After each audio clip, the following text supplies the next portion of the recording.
The fluorescent lights of the truck stop diner flickered as Rachel Morgan wiped down the same table for the third time that hour, her hands moving on autopilot while her mind churned through impossible calculations. Rent was due in 4 days. $850 she didn't have. Her daughter Lily's asthma medication would run out by the weekend, another $200, and the eviction notice tucked into her apron pocket felt like it was burning a hole straight through to her skin. She was 29 years old and drowning in a life that had stopped making sense 2 years ago when David died. If you're enjoying this deep dive into the story, hit the subscribe button and let us know in the comments from where in the world you are watching from today. The heart attack had been sudden, brutal, and financially devastating. He'd been self-employed, no life insurance, no savings beyond what they'd scraped together for emergencies that never seemed quite this catastrophic. Rachel had discovered that being a widow at 27 with a 6-year-old daughter meant watching everything you thought was solid simply evaporate. The diner's bell chimed. Rachel looked up to see Tommy Chen sliding into his usual corner booth, the overnight trucker who always ordered coffee black and eggs over easy. She grabbed the pot and headed over, forcing her face into something resembling a smile. "Rough night?" Tommy asked, his voice carrying the gentle concern of someone who'd seen her serve him 3 times a week for the past year. Rachel poured his coffee with steady hands, despite the tremor of exhaustion running through her body. "Just the usual. You made good time from Portland."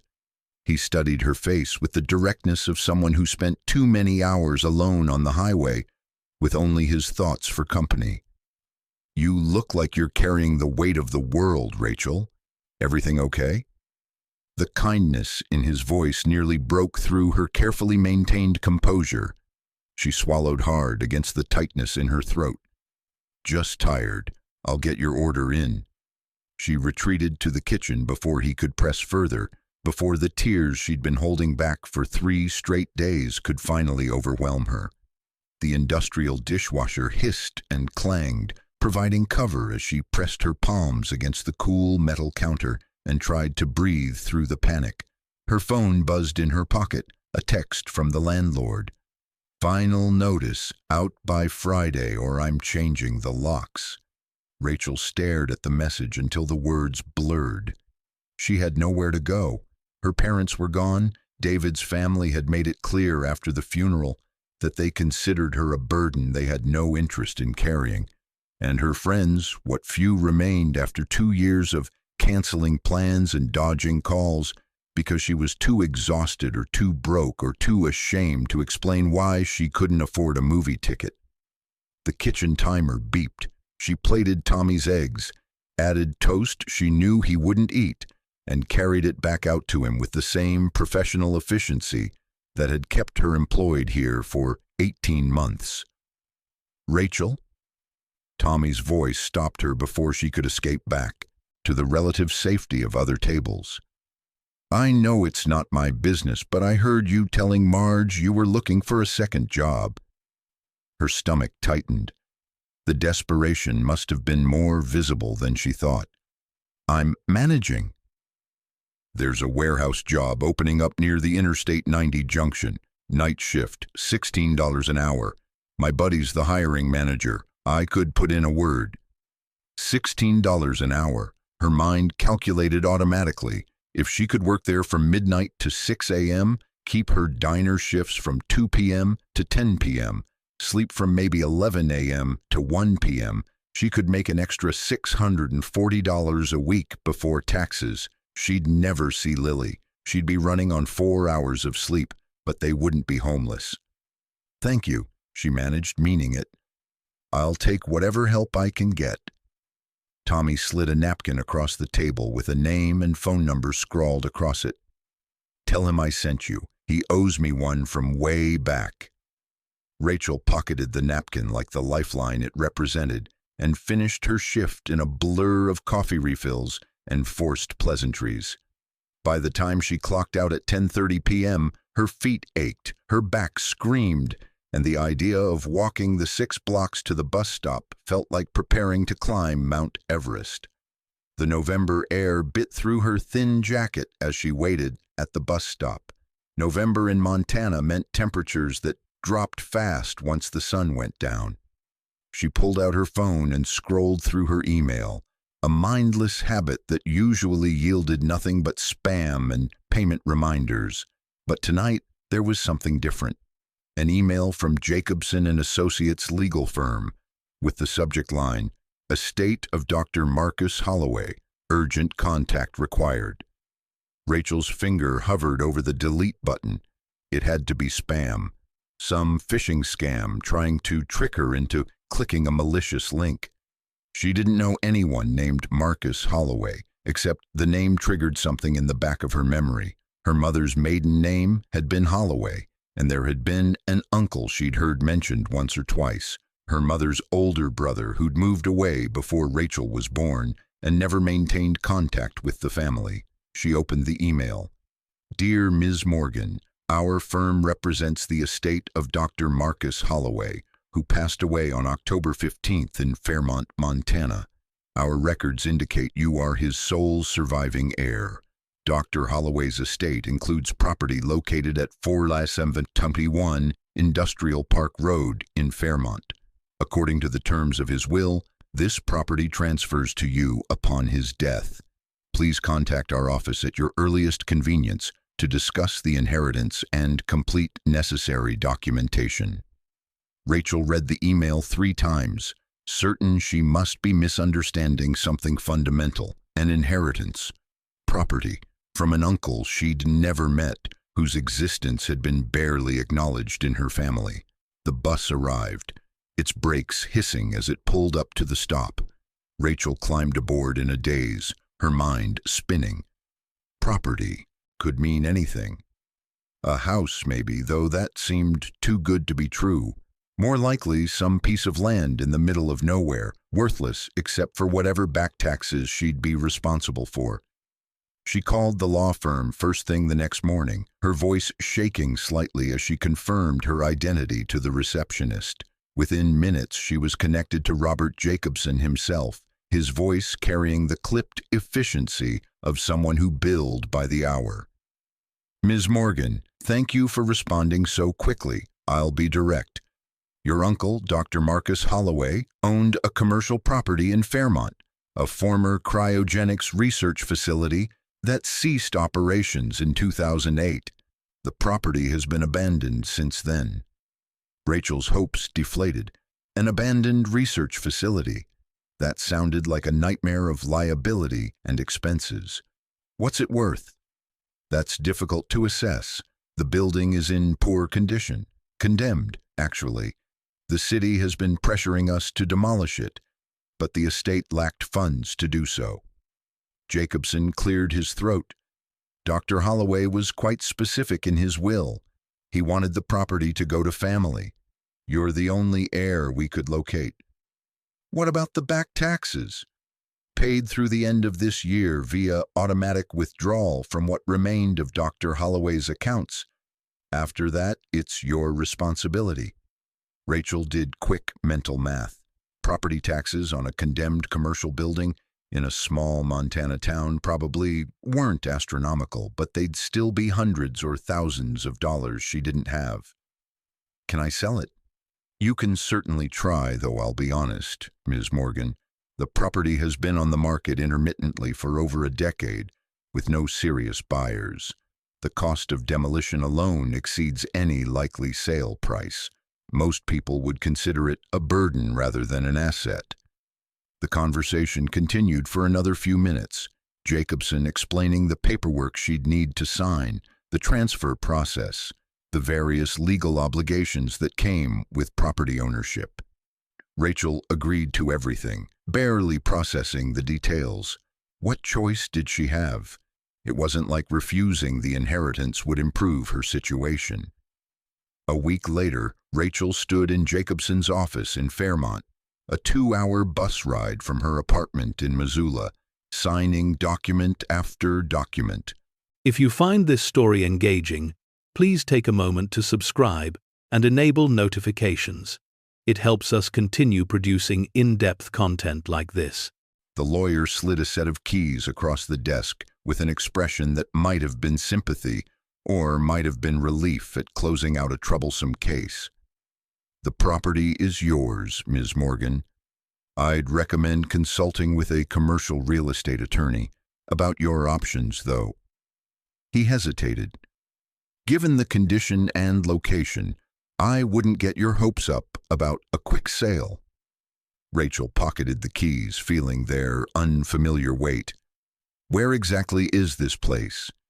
Jacobson pulled up a map on his computer. "Industrial Park Road, about 3 miles outside of Fairmont proper. It's fairly isolated. The area was developed in the 1990s for tech and research facilities, but most have since relocated or closed. Your uncle's lab was one of the last holdouts." The address led Rachel to a stretch of cracked asphalt lined with empty buildings, their windows dark and parking lots overtaken by weeds. Her uncle's facility sat at the very end of the road, separated from its nearest neighbor by a quarter-mile of scrub brush and prairie grass. The building was larger than she'd expected, a sprawling single-story structure of concrete and steel that might have been modern and impressive 30 years ago. Now it looked like something from a post-apocalyptic film, walls stained by weather and neglect, windows either boarded up or broken, a chain-link fence sagging around the perimeter. Rachel parked the borrowed car she'd convinced a co-worker to lend her for the day and approached on foot. The main gate stood partially open, lock broken years ago by the look of it. A faded sign still clung to the fence. Holloway Cryogenic Research and Preservation, Advanced Life Sciences. She picked her way through the parking lot, avoiding potholes deep enough to swallow a tire. The main entrance was sealed with boards, but someone had pried one loose years ago, creating an opening just wide enough to squeeze through. Inside, Rachel's phone flashlight cut through absolute darkness. The beam revealed a lobby frozen in time, reception desk still in place, chairs arranged in a waiting area, motivational posters on walls proclaiming the future of medicine and preserving life, extending hope. Everything was covered in a thick layer of dust and scattered debris from ceiling tiles that had collapsed over the years. Rachel moved deeper into the facility, her footsteps echoing off bare concrete floors. The hallway branched in multiple directions, leading to what must have been offices and laboratories. She checked them systematically, finding rooms stripped of anything valuable, equipment long since removed or vandalized, file cabinets tipped over and emptied. This place was worthless. Worse than worthless, it was a liability she couldn't afford. The demolition costs alone would probably be more than she'd make in 5 years. She'd inherited a problem, not a solution. Rachel was about to give up and leave when she noticed something odd about the corridor layout. According to the floor plan she'd glimpsed in one of the offices, there should have been another wing extending east from the main building, but the hallway ended at a solid wall about 50 feet short of where the plans indicated. She approached the wall slowly, running her hand along the concrete surface. It felt different from the rest of the building, smoother, newer. She rapped her knuckles against it and heard a hollow echo that suggested empty space beyond, a sealed section, a wing that had been deliberately closed off.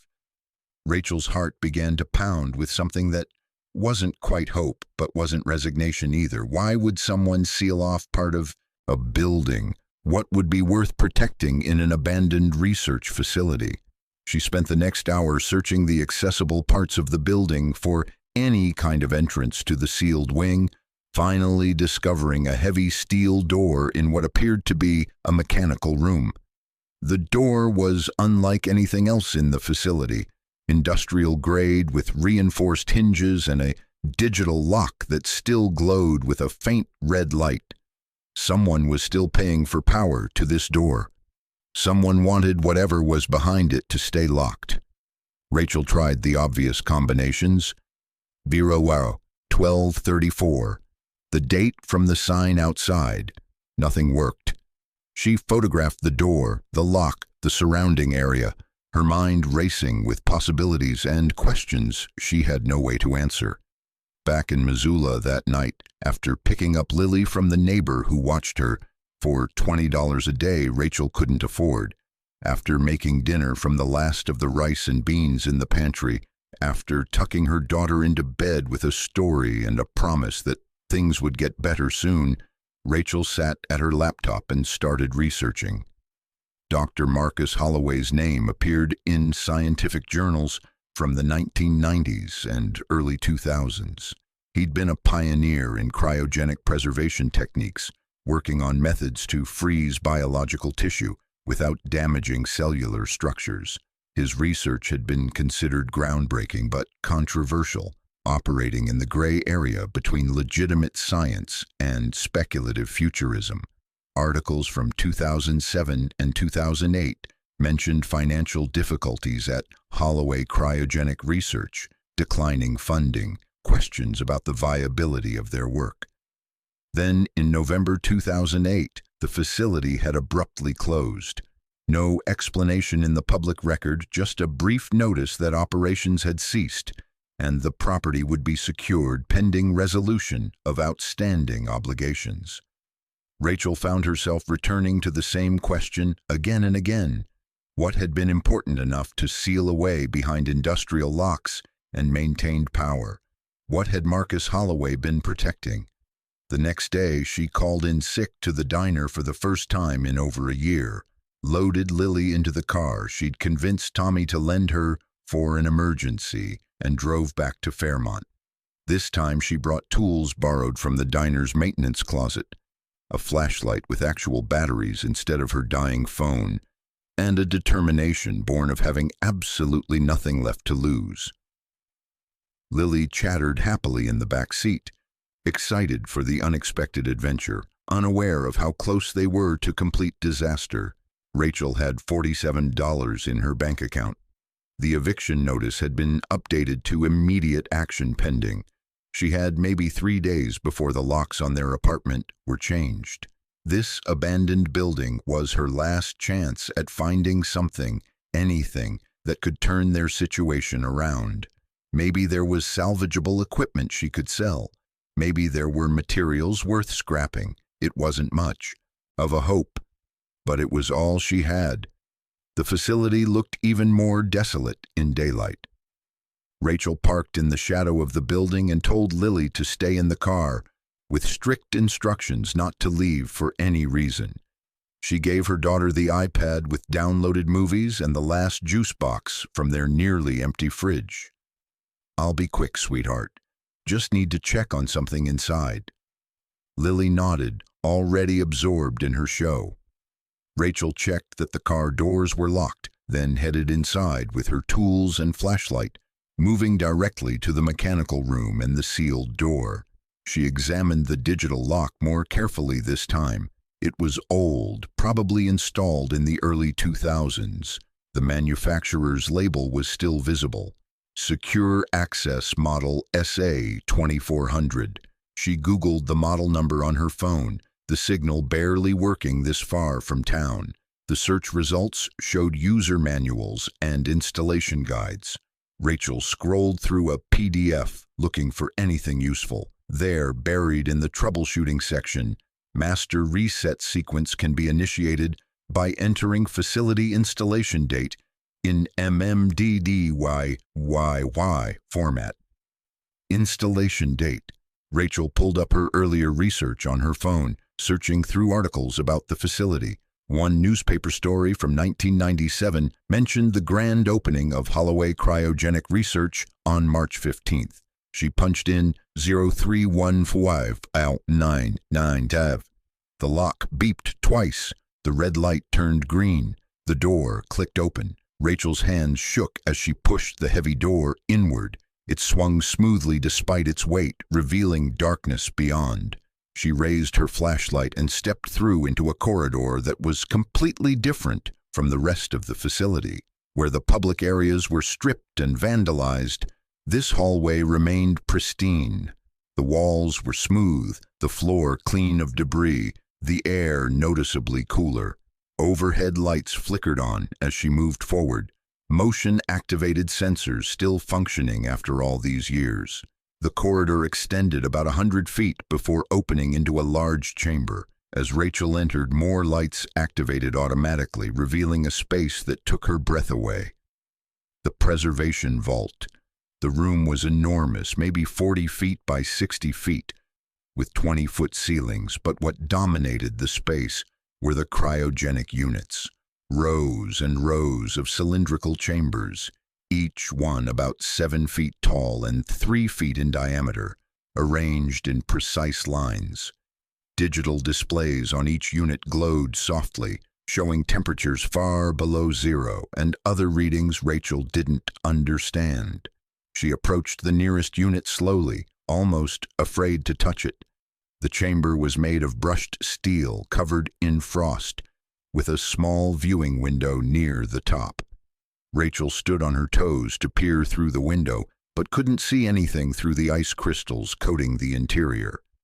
A control panel sat mounted on the wall near the entrance. Rachel studied the screen, which displayed a schematic of the facility and various system statuses. According to the display, there were 48 preservation units in this vault. All of them showed green indicators. All of them were active, powered, maintaining their frozen contents at -196 degrees Celsius. Someone had been paying to keep these systems running for over 15 years. The power bills alone must have been astronomical. But why? What was frozen in these chambers that justified such expense? Rachel moved through the vault, examining each unit. They all appeared identical from the outside, each with its own monitoring system, each displaying the same impossibly cold temperature. Near the back of the room, she found a small office separated from the main vault by a glass wall. Inside the office, filing cabinets lined one wall. A desk held an old computer, powered down but still connected to the vault's systems. Rachel tried the filing cabinets, finding them unlocked. Inside were binders and folders, years' worth of documentation, organized with meticulous care. She pulled out the first binder and opened it. The label read, Preservation Contracts, Group A, Units 1 and 12. Inside were legal documents, contracts between Holloway Cryogenic Research and various clients.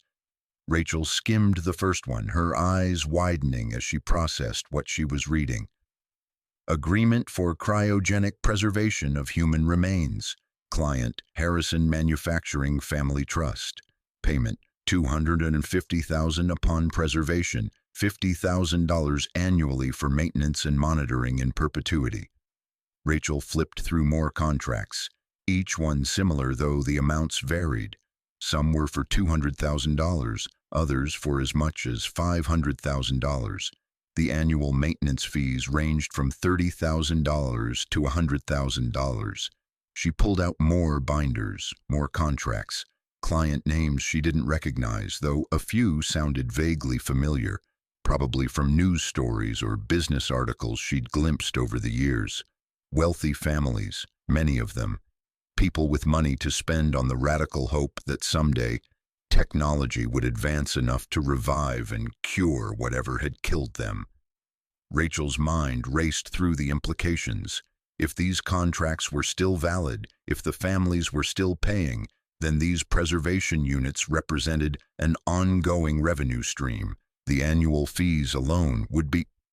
She grabbed a calculator from the desk drawer and started adding up numbers from the contracts she'd examined. 48 units. Annual fees averaging around $60,000. That was $2.88 million per year. The number couldn't be right. Rachel rechecked her math, went through more contracts to verify the average fee. The calculation held. These 48 frozen bodies represented an ongoing revenue stream of almost $3 million annually. But where was that money going? The facility had been closed for 15 years. Who had been collecting these fees? Rachel found another binder labeled Financial Administration Trust Accounts. Inside were bank statements going back to 2008 when the facility closed. The statements showed regular deposits from various family trusts and estate accounts, all flowing into something called Holloway Preservation Continuity Trust. The trust had a single purpose: maintain power and monitoring for the preservation vault. Nothing else. No salaries, no overhead, no administrative costs beyond basic utility payments. For 15 years, this trust had simply accumulated the annual fees, paying out only what was necessary to keep the frozen bodies preserved. And according to the most recent statement dated just last month, the trust balance was $398 million. Rachel sat down hard in the office chair, the binder slipping from her hands. $398 million, hidden in an abandoned facility, maintained by automated systems and trusts that had functioned invisibly for over a decade. And now, according to Marcus Holloway's will, all of it belonged to her. Her hands trembled as she gathered the binders, stacking them carefully on the desk. This couldn't be real. Things like this didn't happen to people like her. There had to be a catch, some legal complication that would snatch it away. But the contracts were clear. The trust documents explicitly stated that upon the death of Dr. Marcus Holloway, the trustee position would transfer to his legal heir. The trust assets were to be used exclusively for maintaining the preservation vault, but the trustee had full authority over investment decisions and could collect reasonable fees for fiduciary responsibilities. Rachel's legal knowledge was limited to what she'd learned from Google searches during her own financial struggles, but even she could see the implications. As trustee, she would control a $398 million trust fund. Even if she couldn't touch most of that money directly, she could pay herself a management fee. Something reasonable, maybe 1% annually. That would be $398 million per year for managing investments and ensuring the vault remained operational. The number was so large it seemed abstract, disconnected from reality. Rachel tried to imagine what $398 million meant in practical terms.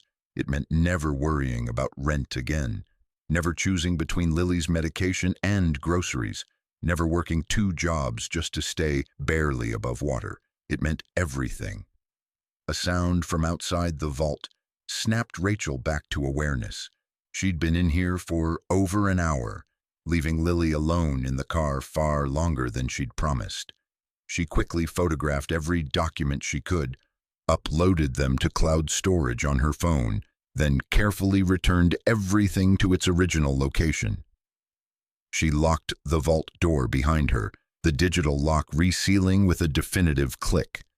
The rest of the facility remained silent and empty as she hurried back to the entrance.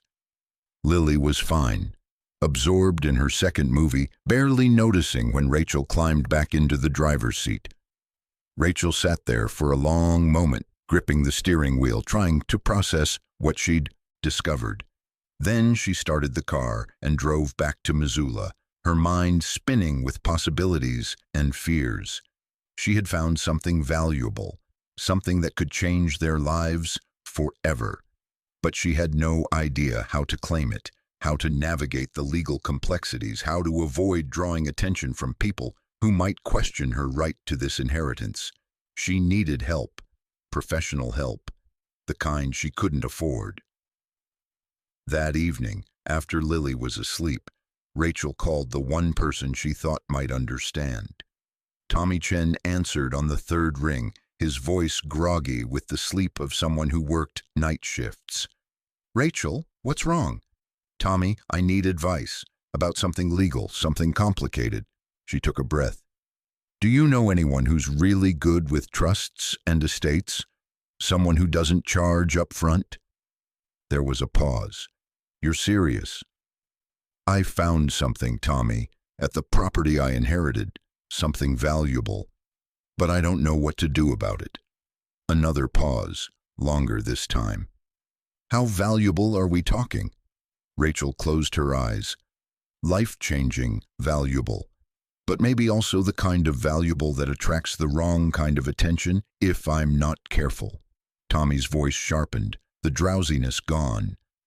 Okay, don't tell me any details over the phone. I know someone in Missoula, lawyer named Jennifer Westfield. She specializes in complicated trust cases. Works on contingency sometimes if the case is interesting enough. Will she see me? I'll call her in the morning. Tell her you're a friend who needs help with an inheritance dispute. That'll get you in the door. But Rachel, his voice carried a warning. Be very careful who you trust with this. Money changes people, brings out things you don't want to see. Rachel understood what he wasn't saying. Whatever she'd found, it was enough to make people act in ways they normally wouldn't. Enough to put her and Lily at risk if she wasn't smart about how she proceeded. I'll be careful, she promised.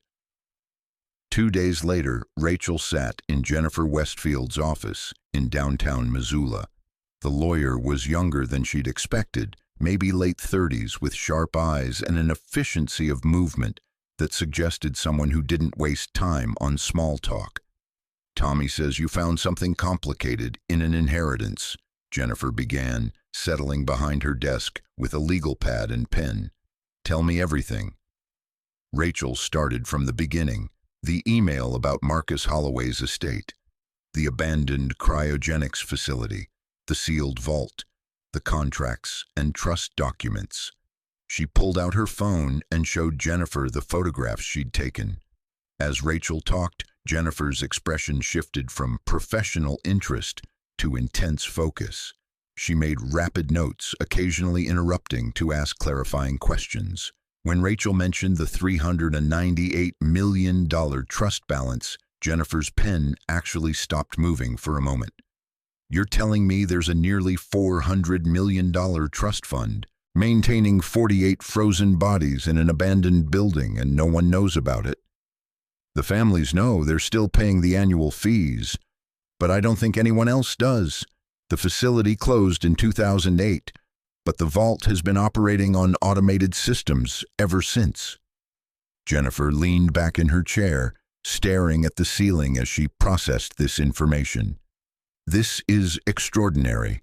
Potentially the most unusual case I've encountered in 15 years of practice. She looked at Rachel directly. Do you understand the implications if this is legitimate? I understand it could change my life. I understand it might also get me sued or worse if I handle it wrong. Smart. Jennifer tapped her pen against the legal pad. Here's what we need to establish. First, verify that the trust documents are authentic and that Marcus Holloway's will properly transfers trustee authority to you. Second, confirm that the families are still making their annual payments and haven't revoked their contracts. Third, ensure there are no competing claims to the estate or hidden liens against the property. She stood up and paced to the window, looking out over downtown Missoula. If everything checks out, and I mean everything, then yes, you would have control over a trust worth hundreds of millions. But Rachel, understand this. The moment you try to access those funds, even as legitimate trustee fees, you'll trigger attention from the families, from the state, possibly from federal tax authorities. Everyone will want to understand how this slipped through the cracks for so long. What do I do? Jennifer turned back to face her. We build an ironclad legal position before we make any moves. Document everything. Verify everything. Make sure your claim is bulletproof before anyone knows you're making it. How long will that take? Weeks at minimum. Possibly months if we run into complications. Rachel felt her stomach drop. I don't have months. I have about 3 days before I'm evicted. Maybe a week before Lily and I are homeless. Jennifer studied her carefully, seeming to weigh something in her mind. Okay, here's what I can do. I'll work pro bono for now, with the understanding that when, not if, we secure your position as trustee, you'll pay my fees from the trust assets. That protects you from upfront costs while giving me incentive to move quickly. Why would you do that? Because Tommy vouched for you, because this case is fascinating, and because... Jennifer smiled slightly. I got into law to help people, and you clearly need help. Plus, if this works out, my fee will be substantial enough to make it worth the risk. Rachel felt something loosen in her chest. Hope, maybe. The first real hope she'd felt in 2 years. Thank you. Don't thank me yet. We have an enormous amount of work to do. Jennifer pulled out a fresh legal pad. Start by walking me through every detail of your uncle's will and the trust documents, every single clause and provision. We're going to need to understand this better than anyone else possibly could. They worked through the afternoon and into the evening. Jennifer took photographs of Rachel's documentation, made dozens of phone calls to colleagues with expertise in trust law and estate administration, and gradually built a picture of the legal framework they were operating within. By the time Rachel left that night, exhausted but energized, they had a plan. Jennifer would verify the authenticity of the trust documents through the bank that held the account. She'd research the legal status of Marcus Holloway's estate and confirm that his will had been properly executed. She'd review the contracts with the preservation clients to ensure they remained valid and enforceable. Meanwhile, Rachel would gather any additional documentation from the facility, maintain absolute secrecy about what she'd found, and continue working at the diner as if nothing had changed. The key is making sure no one suspects anything unusual until we're ready, Jennifer emphasized. If word gets out before we've secured your legal position, you could have family members of the preserved clients trying to challenge the trust structure, or worse, claiming the facility should be shut down and their relatives should be moved elsewhere. That would destroy the whole arrangement. Rachel understood. This fortune had remained hidden for 15 years, precisely because no one was looking for it. The moment anyone started looking, everything could fall apart. Over the next 3 weeks, Rachel existed in a strange double reality. During the day, she served coffee and cleaned tables at the diner, smiled at customers, and pretended that she was still the struggling single mother barely keeping her head above water. She even accepted a small loan from Tommy to cover rent, hating the necessity, but knowing it maintained the appearance of normalcy. But in the evenings, after Lily was asleep, Rachel worked with Jennifer to build their legal case. They verified every document, confirmed every contract, traced the trust's financial history back to its creation. Jennifer discovered that Marcus Holloway had been extraordinarily meticulous in his planning.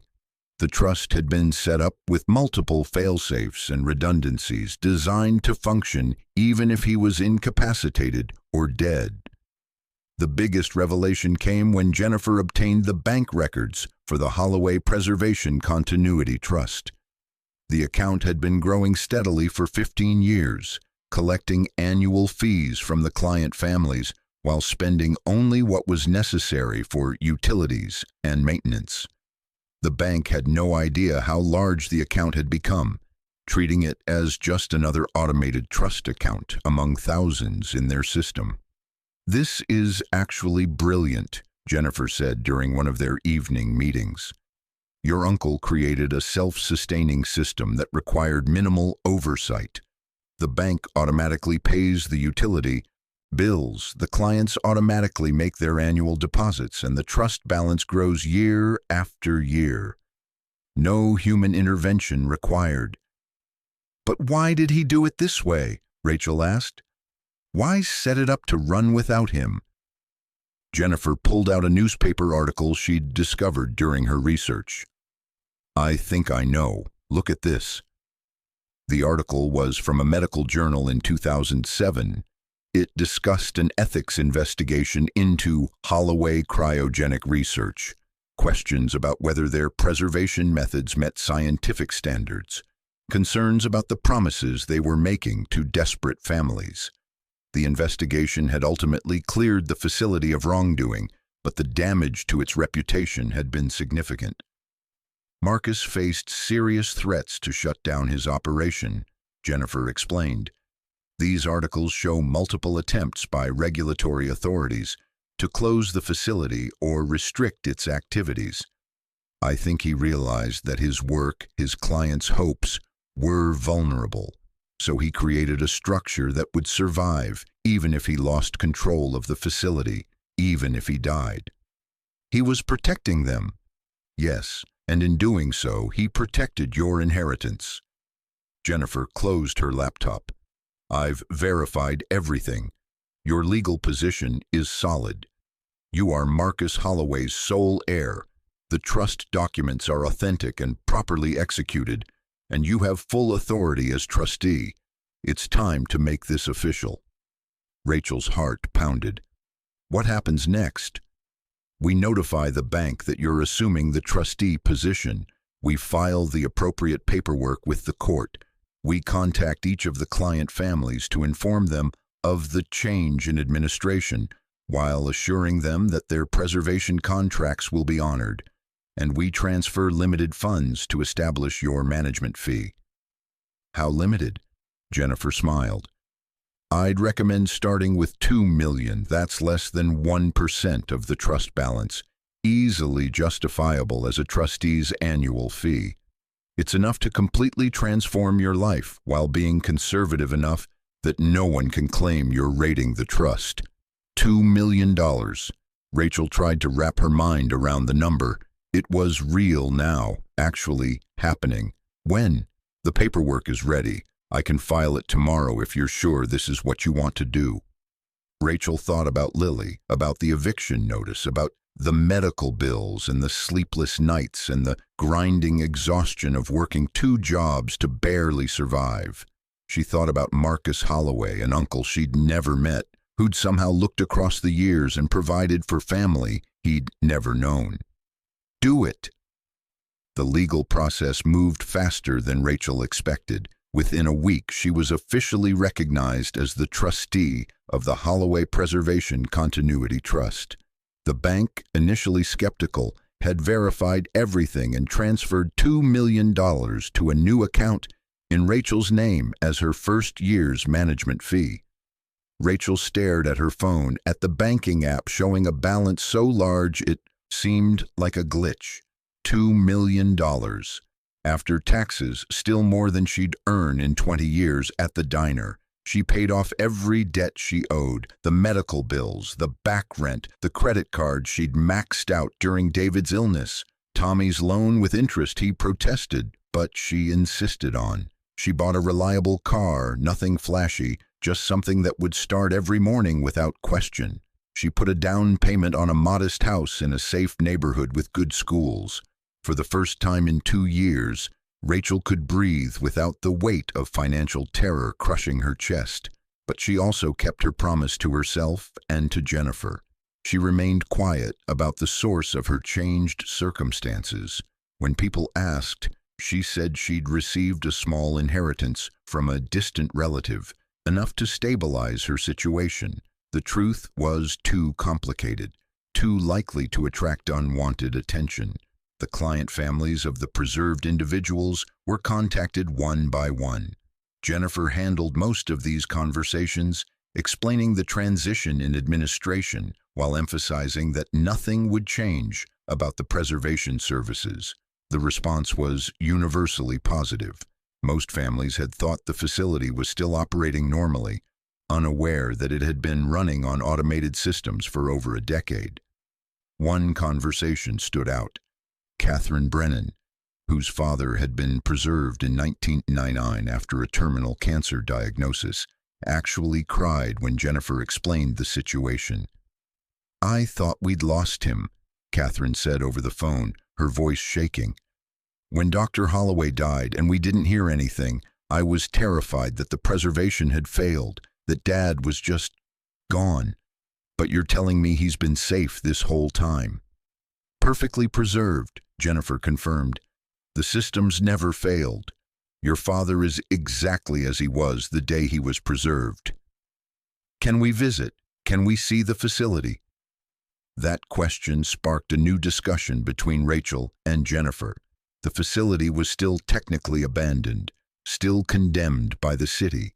Allowing visits would require addressing those issues, bringing the vault's existence into public knowledge. "We have to decide what we want this to become," Jennifer said. "Do we keep it hidden, continuing as it has been? Or do we legitimize it, make it a proper facility again?" Rachel thought about Marcus Holloway, about the careful systems he'd built to protect his clients. He wouldn't have wanted it to stay hidden forever. He built this place to help people, to give them hope. We should honor that. They hired architects and engineers to assess the facility. The vault itself was in perfect condition, maintained at optimal temperature and humidity by systems that had functioned flawlessly for 15 years. The rest of the building needed substantial renovation, but the core infrastructure was sound. Rachel authorized the use of trust funds to restore the facility properly, not as a research operation. That dream had died with Marcus, but as a professional preservation center.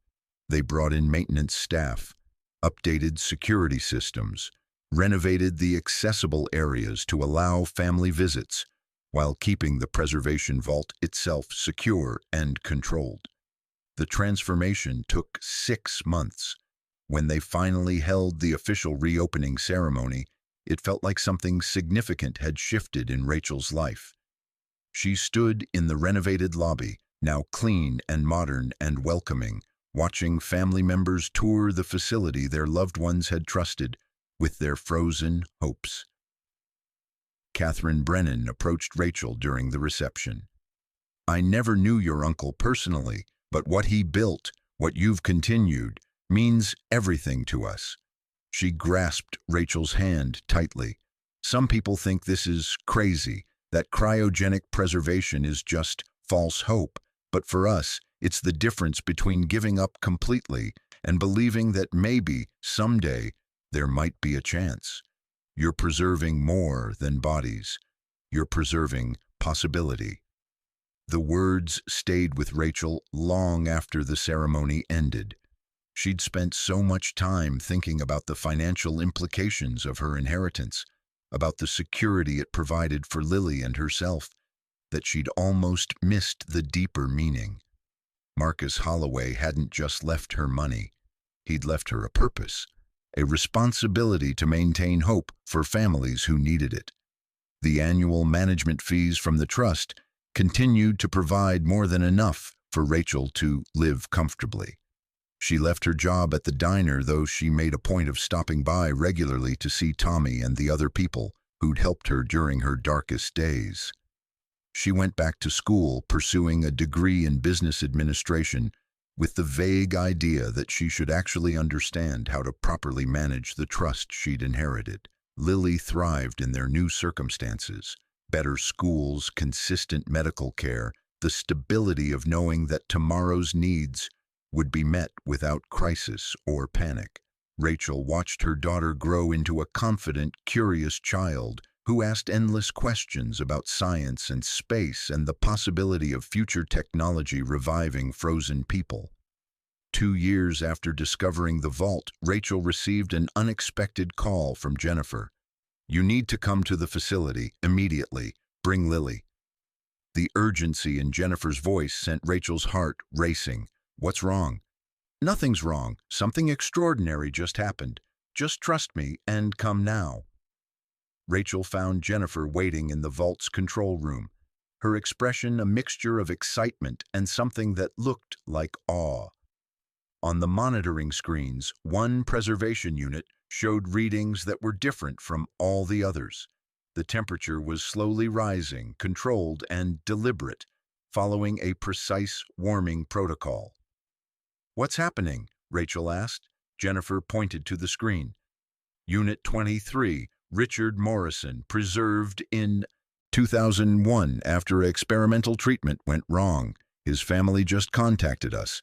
There's been a breakthrough in treating his condition. They've authorized revival." Rachel felt the ground shift beneath her feet.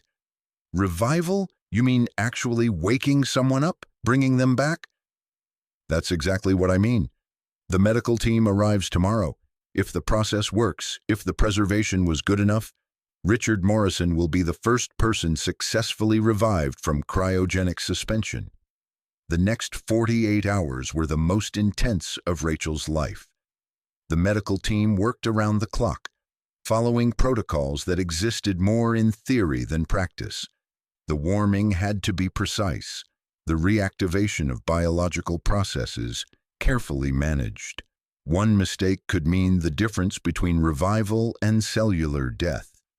Rachel stayed at the facility through it all, unable to leave even when Jennifer urged her to get some rest.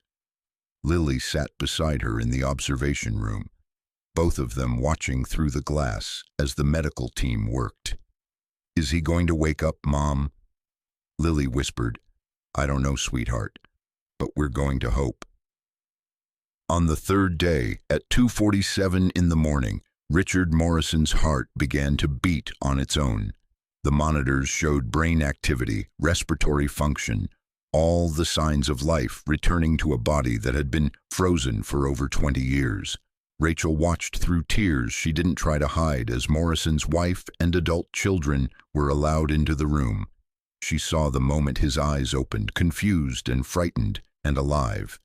She heard the wife's sobbing laughter, the way she said his name over and over, like a prayer finally answered. This was what Marcus Holloway had built, not just a preservation facility, but a bridge across time, a way for love to survive even death, to wait patiently for the future to catch up with hope. In the days following Morrison's successful revival, the facility was inundated with media attention. The story spread globally. First person successfully revived from cryogenic preservation. Rachel found herself thrust into the spotlight, giving interviews about her uncle's work and her own unexpected inheritance. The attention brought new challenges. Other preservation facilities reached out, wanting to learn from their protocols. Families with loved ones frozen at other locations inquired about transferring them to Holloway's facility. Regulatory authorities suddenly took intense interest in the legal and ethical frameworks governing cryogenic preservation.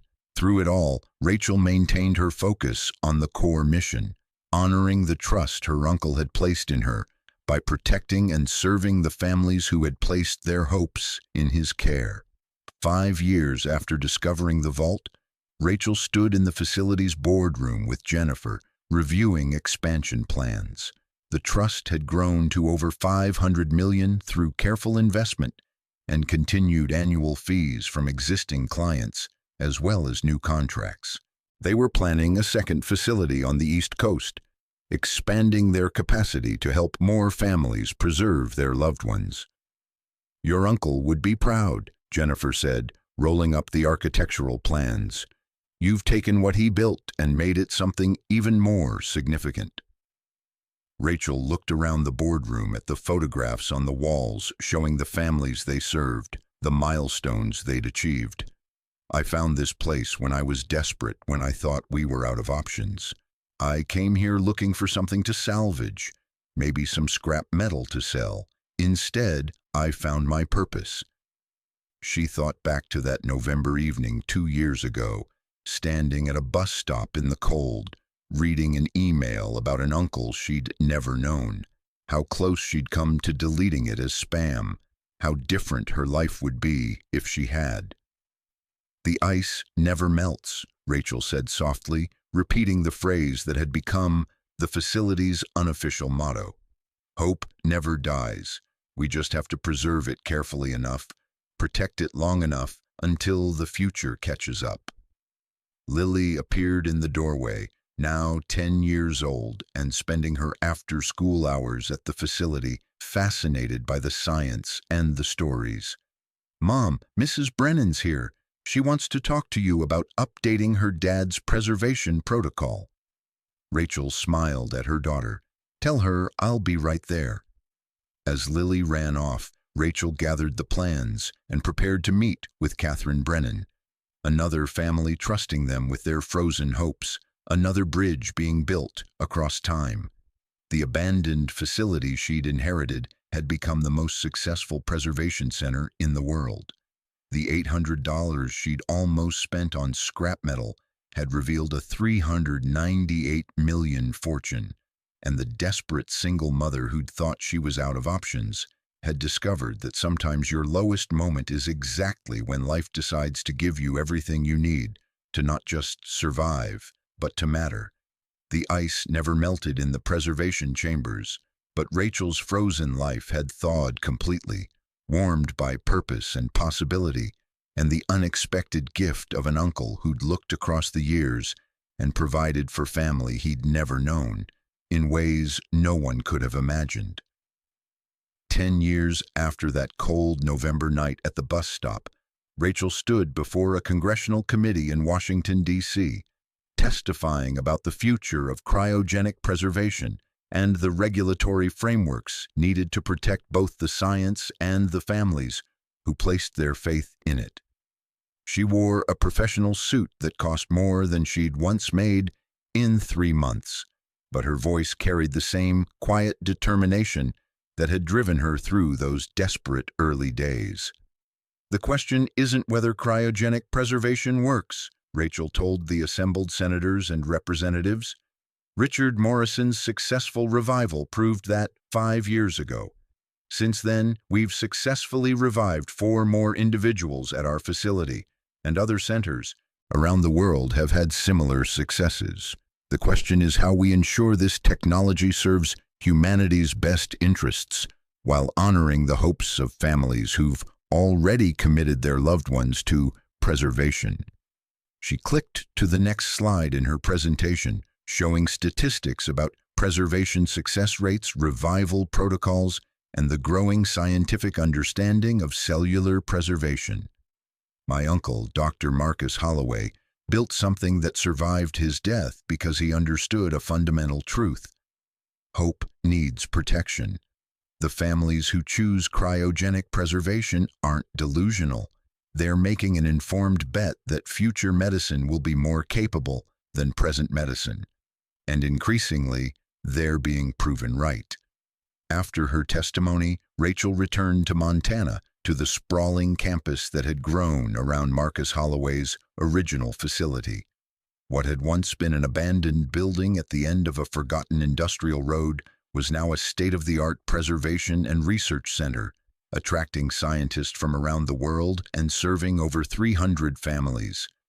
The original vault remained at the heart of the operation, those first 48 preservation units maintained with the same care Marcus had designed into his systems.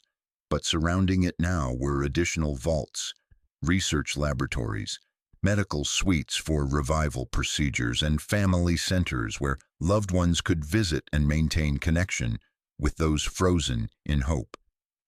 Rachel had married Jennifer 3 years ago, a quiet ceremony at the facility with Lily serving as their witness.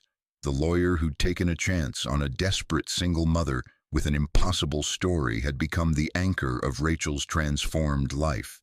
Together they'd built not just a business but a movement, changing how society thought about death, hope, and the possibilities of future medicine. Lily, now 15, had developed a passion for cryobiology, spending her summers interning in the research labs and dreaming of the day she might contribute to the science her great-uncle had pioneered. She'd grown up surrounded by families holding on to hope, by the tangible proof that what seemed impossible could become reality with patience and persistence. "Mom," Lily called, finding Rachel in her office overlooking the facility grounds. Dr. Chen's team just published their findings on cellular preservation optimization. They're crediting Great-Uncle Marcus's original protocols as the foundation for the breakthrough. Rachel smiled, glancing at the framed photograph on her desk. It showed Marcus Holloway in his laboratory, young and intense, surrounded by the equipment that had represented humanity's boldest bet against mortality. She'd found the photo in the vault's office, tucked away with his research notes and personal journals. "He'd be pleased," Rachel said, "not about the credit, but about the science advancing. That's what he cared about most." she turned back to the window, watching a family arrive for a visit with their preserved daughter. They came every month, maintaining the connection, holding on to hope. Some people called it denial. Rachel knew it was love, expressing itself in the only way available, when medicine had reached its limits, but the human heart refused to accept finality. Her phone buzzed with a message from Catherine Brennan. "Dad's awake, recovery going well. He asked about you, wants to thank the woman who kept the vault running all those years. Can you visit tomorrow?" Rachel typed back a quick confirmation, her eyes misting. Catherine's father had been among the original 48, preserved in 1999 when Rachel was still a child herself. He'd spent over 2 decades frozen, maintained by Marcus's automated systems, and later by Rachel's stewardship. 2 weeks ago, advances in cancer treatment had finally reached the point where revival became possible. Tomorrow, she would meet a man who'd been dead by every conventional measure, brought back by the combined miracles of her uncle's preservation protocols and 25 years of medical progress. He would thank her for something she'd stumbled into by accident when she was just trying to survive long enough to keep her daughter fed and housed. That night, Rachel walked through the original vault one last time before heading home. The temperature displays still showed minus 196 degrees Celsius. The monitoring system still hummed their quiet vigil. 41 units remained occupied, 41 people still waiting for their moment, their revival, their second chance. 7 of the original 48 had been successfully revived, their preservation contracts fulfilled, their hopes validated, their families' faith rewarded. Each revival felt like vindication of Marcus's vision, proof that his careful planning and her desperate discovery had served a purpose larger than either of them. Rachel placed her hand against Unit 37, feeling the cold radiating through the steel. Inside was Margaret Chen, preserved in 2003 after a stroke. Her family visited monthly, maintaining hope that neurological science would eventually advance enough to repair what had been damaged. They might wait another decade, or 2, or 3. But they would wait, because the alternative was accepting a finality they weren't ready to embrace. "The ice never melts," Rachel whispered, her breath frosting in the cool air. "Hope never dies." She thought about the woman she'd been 10 years ago, standing at a bus stop with $47 in her bank account and an eviction notice in her pocket. That woman would never have believed this future was possible, would never have imagined standing in a facility that served hundreds of families, testifying before Congress, building something that mattered beyond the simple arithmetic of survival. But that woman had also possessed something essential. She'd been desperate enough to explore a condemned building, curious enough to find a sealed vault, stubborn enough to refuse accepting that something valuable could be hidden forever. Marcus Holloway had built a bridge across time for his clients, families betting on a future more capable than their present. But he'd also built a bridge for Rachel, reaching across death and decades to lift up a niece he'd never met, transforming her desperation into purpose. The $398 million had changed Rachel's circumstances, but the responsibility, the families, the tangible proof that hope could be preserved and patience could be rewarded, that had changed her life. She locked the vault door behind her, the climate control systems continuing their endless watch. Outside, Montana stars blazed across a clear night sky, the same stars that had witnessed her arrival here a decade ago in a borrowed car with a daughter who asked too many questions and hope that felt increasingly like delusion. Rachel climbed into her own car now, reliable and paid for and utterly unremarkable. She drove home to the house she shared with Jennifer, where Lily was probably still awake, probably still reading about cryobiology or future medicine, or the expanding possibilities of science. Tomorrow, she would meet Catherine Brennan's father and hear him speak about his journey through death and back. She would work with her team to refine revival protocols based on the latest research.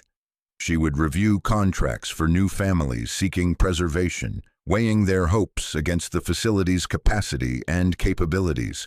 But tonight, she would simply be grateful.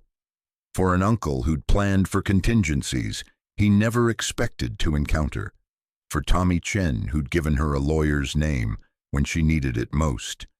For Jennifer, who'd taken a chance on an impossible case. For Lily, who'd grown up understanding that hope was worth preserving even when logic suggested surrender. The bus stop where everything changed was 3 miles from her house.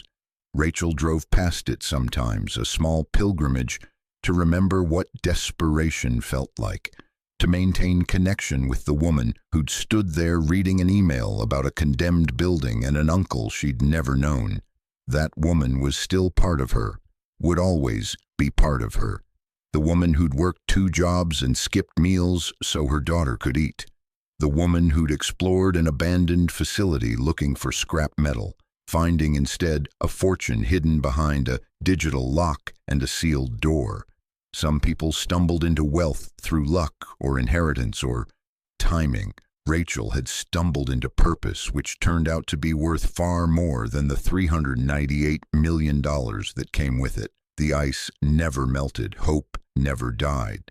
And sometimes, when you were desperate enough and stubborn enough and lucky enough to inherit something extraordinary from someone who'd planned for impossibilities, you discovered that the lowest moments of your life were just preparing you to rise higher than you'd ever imagined possible. Rachel pulled into her driveway, the porch light welcoming her home. Through the window, she could see Lily at the kitchen table, bent over a textbook, and Jennifer moving through the room carrying 2 mugs of tea. This was real. This was hers, built on a foundation of frozen hope, automated trust funds, and one woman's refusal to accept that an abandoned building was worthless just because everyone else had given up on it. Tomorrow would bring new challenges, new families seeking hope, new scientific advances pushing the boundaries of what preservation could achieve. But tonight, Rachel was simply grateful to have found her way from that cold bus stop to this warm home, from desperation to purpose, from survival to significance. The ice never melted, and neither, it turned out, did the possibility of transformation, no matter how frozen your circumstances seemed.